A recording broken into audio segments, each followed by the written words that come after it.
Hello guys, कैसे हो आप सब लोग। तो आज की इस वीडियो में बात करने वाले हैं कि आप अपने विंडोज बेस्ड लैपटॉप या पीसी पे ड्राइवर्स कैसे इंस्टॉल कर सकते हो। अगर आपके पास ड्राइवर की सीडी नहीं है या फिर ड्राइवर्स का बैकअप नहीं है, तो जब भी आप अपने विंडोज पीसी को फॉर्मेट करते हो तो उसको चलाने के लिए इतने सारे ड्राइवर्स होते हैं, जैसे कि वाईफाई, लैन, वैन, ब्लूटूथ, चिपसेट, जीपीयू, डिस्प्ले।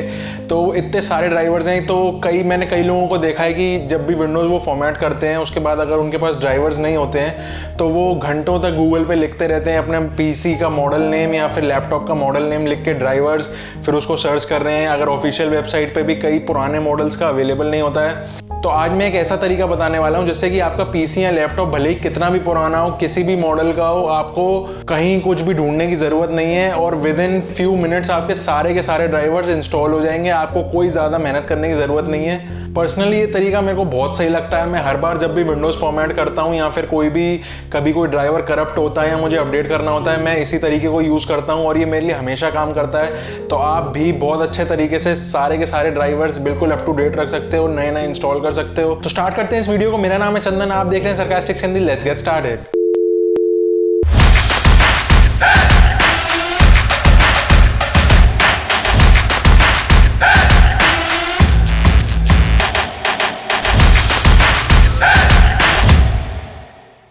तो गाइस, ये एक Windows 7 का सेटअप। इसमें देखते हैं कौन कौन से ड्राइवर्स हमको करने हैं इंस्टॉल। तो माय कंप्यूटर की प्रॉपर्टीज़ में जाके हम ओपन करेंगे डिवाइस मैनेजर और डिवाइस मैनेजर में हमको वो सारे डिवाइसेस दिखेंगे जिनके हमको ड्राइवर्स अपडेट करने हैं जो इंस्टॉल नहीं है। तो जैसे आप देख सकते हो, ये येलो ट्राइंगल ट्रबल शूट वाला आइकन बन के आता है, ब्लूटूथ, ईथरनेट और USB कंट्रोलर। तो ये 3 कॉम्पोनेंट्स हैं जिनके मेरे को ड्राइवर्स अभी इंस्टॉल करने हैं और अभी सिस्टम पे वो नहीं है। तो मैं आपको सबसे सिंपल सिस्टम बताता हूँ। आप अपने ब्राउज़र पे लिखो ड्राइवर आइडेंटिफायर। तो driveridentifier.com नाम का एक ही पेज आएगा। तो इसमें हमको ये ऑप्शन सिलेक्ट करना है, डाउनलोड ड्राइवर आइडेंटिफायर। इससे ये छोटा सा सॉफ्टवेयर है 4 MB का, इसका सेटअप इंस्टॉल हो जाएगा आपके सिस्टम पे। और जैसे ये सेटअप इंस्टॉल हो जाए उसके बाद आप कर लो इसको अपने पीसी पे इंस्टॉल। तो इस तरीके से कुछ ये पीसी पे इंस्टॉल हो जाएगा। तो जैसे ही इंस्टॉल हो जाएगा उसके बाद इस तरीके से कुछ विंडो आएगी, फाइंडिंग ड्राइवर्स इंस्टेंटली। तो इसमें बेसिकली आपको अपने लैपटॉप मैन्युफैक्चरर की साइट पे जाने की ज़रूरत नहीं है। भले कोई भी कंपोनेंट आपका एक्सटर्नल लगा हुआ हो, इंटरनल लगा हो, आपने बाद में परचेज़ किया हो, किसी भी कंपोनेंट के किसी भी वर्जन का सारे अपडेट्स आपको यहाँ मिल सकते हैं। आपको ये यूज़ करने के लिए इंटरनेट चाहिए होगा और अगर आपके पास इंटरनेट नहीं है, सपोज़ कीजिए आपने विंडोज़ 7 अभी फ्रेश इंस्टॉल करी है और अभी लैन पोर्ट के लिए या फिर वाईफाई का ड्राइवर भी आपके पास नहीं है, तो उसका तरीका मैं दोस्तों आपको आगे बताऊंगा इसी वीडियो में। आप वीडियो को पूरा लास्ट तक देखना, आपको पूरा तरीका बताऊंगा कि वो ड्राइवर आप कैसे इंस्टॉल कर पाओगे। तो जैसे ही आपका नेट चालू हो तो आप इसको करो स्कैन नाउ। तो ये क्या करेगा कि आपके पीसी के सारे कंपोनेंट्स को स्कैन करेगा कि सारे ड्राइवर्स अप टू डेट हैं या फिर नहीं। और स्कैन करने के बाद आपको ये पूरी रिपोर्ट बना के देगा कि इसके हिसाब से कौन कौन से ड्राइवर्स आपको अपडेट करने चाहिए और किस किस के अपडेट्स अवेलेबल हैं। तो जैसे ही इसने स्कैन किया, ये रिपोर्ट खुल के आई सामने। तो ये डेल इंस्पिरॉन 3537 सीरीज़ का ये लैपटॉप है और ये ड्राइवर स्कैन का रिज़ल्ट इसने दिया है मेरे को।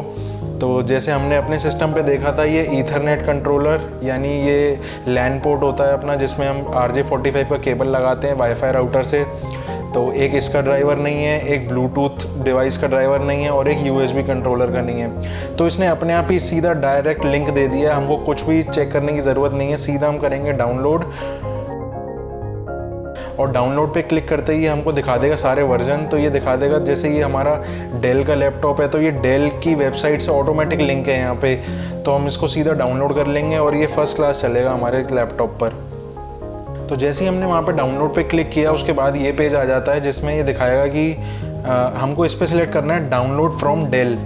ये इस तरीके का कुछ आइकन आएगा। ये वाले दोनों आइकन आप क्लिक मत करना, किसी काम के नहीं है। तो ये वाला जो आइकन आएगा हम इसको क्लिक करेंगे और क्लिक करने के बाद ही हमको बोलेगा कि आप यहाँ तो लॉगिन कर लो या साइन अप कर लो। तो मैं यूजुअली ये लॉगिन विद गूगल कर लेता हूँ, तो जल्दी काम हो जाता है। तो लॉगिन विद गूगल करने के बाद हमको ये दिखाएगा, 2 ऑप्शन दिखाएगा, यहाँ तो डेल की वेबसाइट से डाउनलोड कर लो या तो इस कंपनी की वेबसाइट के सर्वर से कर लो। तो डेल की वेबसाइट से करना ज़्यादा अच्छा है मेरे अकॉर्डिंग, तो मैं उसको क्लिक कर लेता हूँ। वैसे एक ही बात है, आप कोई सा भी आप किसी भी सर्वर से इंस्टॉल कर लो, बात एक ही है, कभी स्पीड्स कम या ज़्यादा आती रहती हैं किसी न किसी सर्वर पे, तो एक काम नहीं करेगा तो दूसरा काम करेगा, इसलिए इन्होंने 2 ऑप्शन यहाँ पे दिए हुए हैं। तो इसका सेटअप ये यहाँ पे डाउनलोड हो रहा है और जैसे ही डाउनलोड होता है उसके बाद हम इसको रन करके देखते हैं कि क्या रिज़ल्ट निकल के आता है। तो गाइस ये सेटअप हो गया डाउनलोड, अब इसको हम रन करके देख लेते हैं, इंस्टॉल करके देख लेते हैं कि क्या वो रन होता है या नहीं।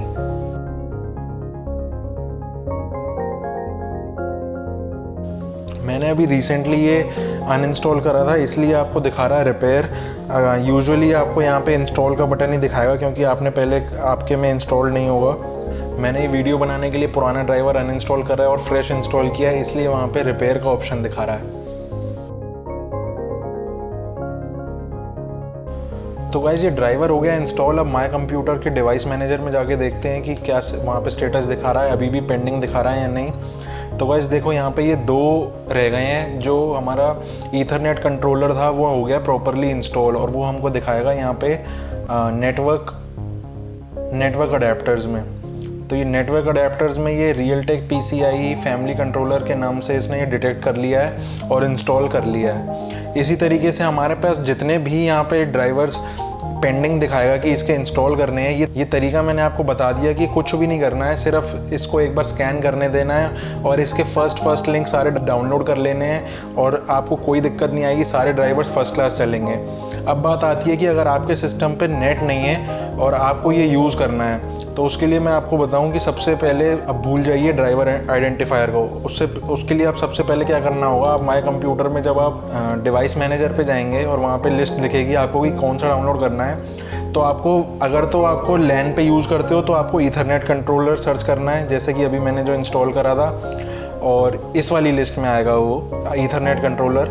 और अगर वाईफाई पे कर रहे हो तो वायरलेस का कुछ ना कुछ नाम लिख के आएगा, इस तरीके से कुछ वायरलेस अडेप्टर या इस तरीके से कुछ नाम लिख के आएगा, अदर डिवाइसेस में लिस्ट में आएगा। तो उसको आपको सिंपली क्या करना है कि उसको करना है राइट क्लिक और उसकी जाना है प्रॉपर्टीज़ में जाने के बाद जाना है उसको डिटेल्स में, और डिटेल्स में प्रॉपर्टी के ऑप्शन में आपको दिखाएगा सेकंड नंबर पे हार्डवेयर आईडी। तो ये हार्डवेयर आईडी पे हमको कर लेना है सिलेक्ट। उसके बाद ये वैल्यू में आएगा, ये एक कोई लंबा सा फिगर लिख के आएगा यहाँ पे, उसको आपको राइट क्लिक करके कॉपी कर लेना है। तो ये जैसे ही आप कॉपी कर लोगे, ये जो आपने डेटा कॉपी करा इसको आपको खोलना है अपने फ़ोन के गूगल पे। तो फ़ोन के गूगल पे आप जैसे ही ये टाइप करके एंटर दबाओगे तो आपको कई सारे लिंक्स आ जाएंगे डाउनलोड करने के। इस लंबी सी डिजिट्स में बेसिकली ये इन्फॉर्मेशन सेव्ड है कि आपको आपका नेटवर्क कंट्रोलर कौन सा है, आपको कौन सी कंपनी का कौन सा वर्जन आपको बेसिकली ड्राइवर चाहिए। तो आप जैसे ही ये पूरा का पूरा कॉपी पेस्ट करके एंटर करोगे तो वहाँ पे कई सारी वेबसाइट्स आ जाएंगी जो ये ड्राइवर प्रोवाइड कर रही होगी। दूसरे या तीसरे लिंक पे ही driver-identifier.com का लिंक प्रोवाइड होता है। आप जैसे ही उसको क्लिक करोगे आपके पास फ़ोन के अंदर वो डाउनलोड हो जाएगा सेटअप, जो छोटा सा सेटअप होगा 10 या 15 या 20 MB का। अब फ़ोन में आपके पास जब फाइल मैनेजर में सेटअप आ जाएगा तो आप उसको सिंपली अपने फ़ोन से अपने सिस्टम पे कॉपी पेस्ट कर पाओगे, और जैसे ही सिस्टम पे आपके पास exe फाइल उसकी सेटअप की फ़ाइल आ जाएगी, वहाँ से सिंपली आप रन करके उसको इंस्टॉल कर पाओगे। तो इस तरीके से अगर आपके पास कंप्यूटर पे इंटरनेट के लिए ड्राइवर्स नहीं है, अगर आप लैन से कनेक्ट करना चाहते हो इंटरनेट और लैन पोर्ट का ड्राइवर नहीं है, या फिर वाईफाई से कनेक्ट करना चाहते हो तो वाईफाई का ड्राइवर नहीं है, तो इस तरीके से जो पहला ड्राइवर होगा वो आप ऐसे करके फ़ोन के थ्रू इंस्टॉल कर सकते हो। तो गाइज ये था वो तरीका जिससे आप सारे के सारे ड्राइवर्स बहुत इजीली अपने पीसी पे इंस्टॉल कर सकते हो। तो आप मुझे कमेंट सेक्शन में ज़रूर बताना कि आपको ये तरीका कैसा लगा, क्या आप इसके अलावा कोई और तरीका पहले यूज़ कर रहे थे या फिर ये ज़्यादा अच्छा है। वीडियो पसंद आई हो तो लाइक ज़रूर कर देना, सब्सक्राइब कर देना अगर आपको ऐसी वीडियोज़ पसंद आती हैं, आपको नया नया कंटेंट देखना पसंद है। तो अगली वीडियो में फिर से मिलेंगे। Till then stay sarcastic, stay safe.